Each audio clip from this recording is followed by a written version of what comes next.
కోకాపేటలో సినీ నటుడు రాజ్ తరుణ్ ఇంటి వద్ద హైడ్రామా నడిచింది. రాజ్ తరుణ్ తల్లిదండ్రులు రాజేశ్వరి, బసవరాజ్ వచ్చారు. ప్రస్తుతం ఆ ఇంట్లో లావణ్య నివాసం ఉంటోంది. రాజ్ తరుణ్ తల్లిదండ్రులు రావడంతో ఉద్రిక్తత నెలకొంది. కిరాయి ఇంట్లో ఉంటున్న తాము సొంత ఇంటికి రావాలన్న ఉద్దేశంతో వచ్చామని రాజ్ తరుణ్ తల్లిదండ్రులు అన్నారు. తాము అదే ఇంట్లో వేరే గదిలో ఉంటామని అన్నారు. రాజ్ తరుణ్ తల్లిదండ్రులు తనను ఇంటి నుండి గెంటేయడానికి వచ్చారని లావణ్య ఆరోపించారు. తనపై దౌర్జన్యం చేయడానికి వచ్చారని మండిపడ్డారు. ఇంట్లోకి వస్తూనే సీసీ కెమెరాలను ధ్వంసం చేశారని లావణ్య ఆరోపించారు.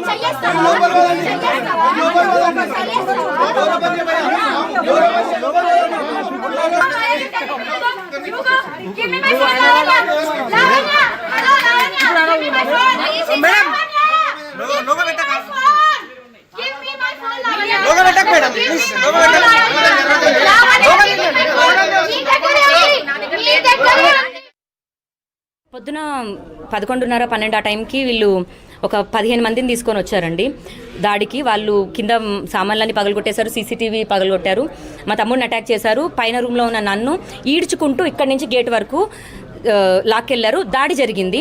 వీళ్ళు నార్మల్గా ఆంటీ అంకుల్ లాగా వచ్చుంటే నేను రానిచ్చేదాన్ని. దాడి చేయడానికి జరగడం అన్నది కరెక్ట్ కాదు. అండ్ కోర్టులో ఉంది కేసు, ఏమున్నా సరే నేను కోర్టు నుంచే తీసుకుంటాను. అది వాళ్ళని అడగాలండి. నన్ను ఇంటి నుంచి పంపించాలి అన్నదే వాళ్ళ ప్లాన్. గ్రూప్గా ఎలా అయితే వచ్చారో అంత ప్రీ ప్లాన్డ్గానే వచ్చారు. బట్ ఇందులో రాజు ఇలా చేయిస్తాడు అన్నది నాకే చాలా బాధగా ఉంది.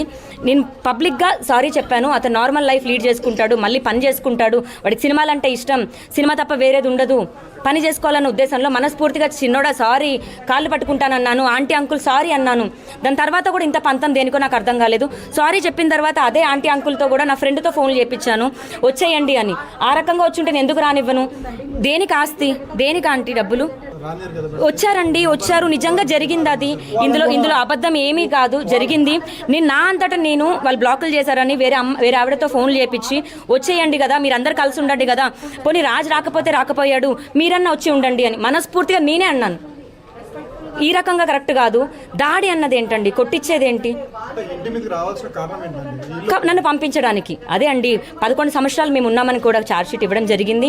కోర్టులో ఉంది. 498 వేసుకోమనండి, వాళ్ళకు కూడా ఉండే హక్కు ఉంది అని. ఎందుకంటే ఇంట్లో ఉన్న వాళ్ళని పంపించడం కాదు కదా జరిగింది.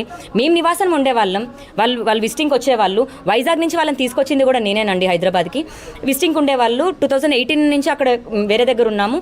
మామగారు తాతగారు కోవిడ్ టైంలోని వాళ్ళు వేరే దగ్గరికి ఉప్పల్కి షిఫ్ట్ అయిపోయారు. ఇప్పుడు అక్కడ ఉంటున్నారు ఉప్పల్లో. అక్కడి నుంచి మరి ఇప్పుడు ఈ రకంగా దాడి అనేది కరెక్ట్ కాదు. లావణ్య మేము వస్తామమ్మా, పోనీ కిరాయి ప్రాబ్లం అవుతుందా, పోనీ కలిసే ఉందామా, పోనీ ఇంకా మేము ఉంటాము, పోనీ నువ్వు వెళ్ళిపో, రాజుని మేము చూసుకుంటామా, పోనీ ఏది మంచిగా అడిగినా ఇవ్వనా నేను. 3 years వరకు రిలేషన్లో ఉన్నారు వాస్తవం. ఆ తర్వాత వీళ్ళు ఇంట్లో ఉండేవారు కానీ వేరే ఉండేవారు రిలేషన్. వాడి ఇంట్లో డౌట్ వస్తుంది అందరికీ, 3 years తర్వాత ఎందుకు ఉండాలి ఎంతవరకు అని. అంటే ఆ 7 years పీరియడ్లో వాడు కెరీర్కి ఎక్కువ భయపడతాడు, కెరీర్ గురించి భయపడతాడు. ఆ తర్వాత ఇంట్లోంచి బయటికి వెళ్ళిపోయిన తర్వాత ఎంత రచ్చ జరిగిందో ప్రతి ఒక్కరికి తెలుసు. అదే కానీ అప్పట్లో వెళ్ళిపోయి ఉంటా 3 years తర్వాత అదే రచ్చ మళ్ళీ జరిగి ఉండేది, అప్పుడే జరిగి ఉండేది ముందుగానే. అప్పుడు కానీ రచ్చ జరిగితే అతని కెరీర్ అంతా స్మాష్.